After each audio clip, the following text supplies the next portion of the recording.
Отправна точка на това духовно приключение е Димово, малко градче в северозападната част на България, близо до сръбската граница. Село Извор пази ритъма на провинцията, тихи дворове, стари къщи, следи от минали времена.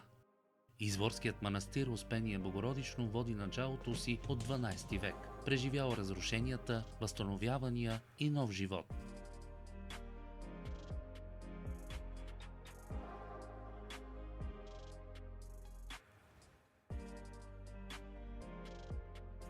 А язмото е сърцето на това място. Тук извира вода, наричана лековита. Вода, при която хората идват за здраве и надежда.